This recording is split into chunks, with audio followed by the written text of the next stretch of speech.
মৃত্যু। আজকাল মৃত্যু নিয়ে বেশি ভাবছ।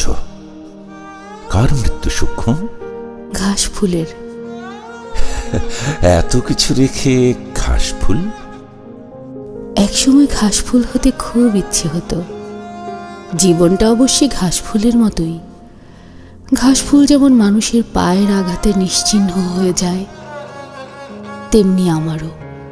থামো থামো, তোমার জীবনটা মোটেও তেমন নয় সূক্ষ্ম। হলে মন্দ হতো না।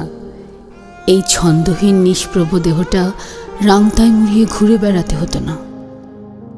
আচ্ছা প্রতীক, স্বপ্ন ভূমিষ্ঠ হবার আগেই যদি মারা যায়, সেও তো মৃত্যু, স্বপ্নের মৃত্যু। মানুষ মরে গেলে স্বপ্ন কি মরে যায়? কি সব অদ্ভুত ভাবনা তোমার, এভাবে ভেবে দেখিনি। বলো না প্রতীক, কেউ কি কারো স্বপ্ন লালন করতে পারে? পারলে মৃত্যুর আগে স্বপ্নগুলো কারো চোখে জমা রেখে যেতাম, যে আমার হয়ে স্বপ্ন দেখবে। ঘুরে ফিরে আমিই বলি। তোমার কথা বলো প্রতীক, জীবন নিয়ে তোমার কি ভাবনা? আমি এত ভাবি না। হেসে খেলে যাচ্ছে জীবন, যাক না। জানো প্রতীক, তখন আমি 16 কিংবা 17, ওরা সবাই স্বপ্ন দেখত। ঘর হবে, বর হবে, 9টা 5টা অফিস শেষে সন্ধে হলে কিছুটা সময় একান্তে। জানো, আমার মাথায় এসব ঢুকতো না। ছোটবেলায় উল্টো রথে চড়েছি। আচ্ছা, তুমি যে চোখের পলকে নীরবতার পাহাড় হও, কেমন করে শেখাবে প্রতীক? এই যে স্বেচ্ছা মৃত্যু গ্রহণ করলে তোমার ক্লান্তি আসে না? ক্লান্তি ক্লান্তি আসে সূক্ষ্ম। নিজের ভেতর ডুবে যাই যেন ক্ষতের সন্ধানে উন্মত্ত। বিষাদের গোপন মহল, বিষের সুতোয় চাদর বোনা, এসব ভাবতে ভাল লাগে না সূক্ষ্ম। তুমি কাছে আসো, দূরত্বটা ঘুচিয়ে দিই। দেখো দেখো, দুটো পাখি ঘেঁষাঘেঁষি উত্তাপে এক দেহ। এই চা উড়ে গেল। আচ্ছা বলো তো, তোমার নামটা কি রেখেছেন? শুনতে ছেলে ছেলে মনে হয়, কিন্তু ভীষণ সুন্দর, সূক্ষ্ম, একদম পারফেক্ট তোমার বেলা। পারফেক্ট কিনা জানি না, তবে জীবনের কষ্টগুলো খুব সূক্ষ্ম।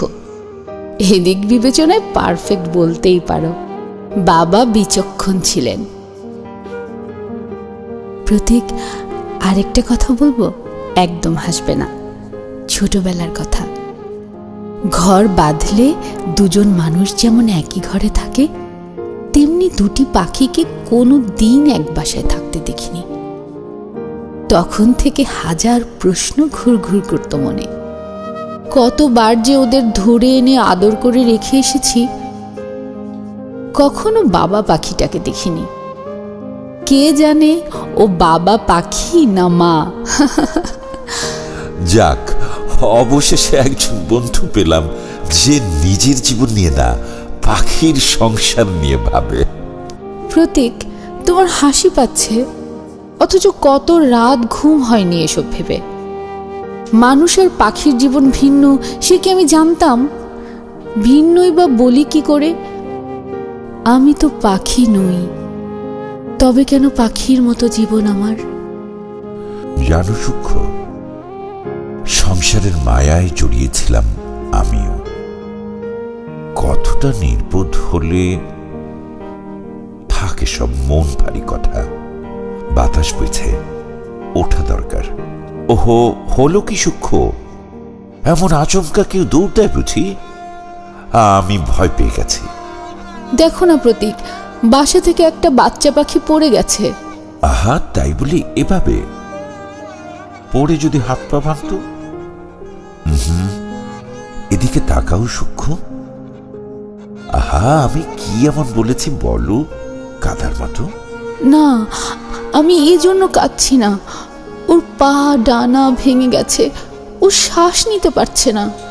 ওহ, তাই বলো? একটা বদ্ধ পাগলের পাল্লায় পড়েছি। দেখছো না ঝড় উঠছে, বিদ্যুৎ চমকাচ্ছে। এখানে থাকা ঠিক হবে না, এক্ষুনি চলো। না, ওকে এ অবস্থায় ফেলে চলে যাব? তো সঙ্গে নেবে, বাঁচাতে পারবে? এসো। চোখের সামনে ছটফট করে মরে গেল পাখিটা। না পাখি, না মানুষ, কারো মৃত্যুই যেন কাউকে স্পর্শ করে না। যে কোনো মৃত্যুই কেন বিচলিত করে আমাকে? অবাক মানি। বলো না প্রতীক, জগৎ সংসার ছেড়ে কি করে ডুব দাও নিজের ভেতর? সুখ, আমাদের দেখা হলো ঠিকই, তবে খুব অবেলায়। কিছু করার নেই।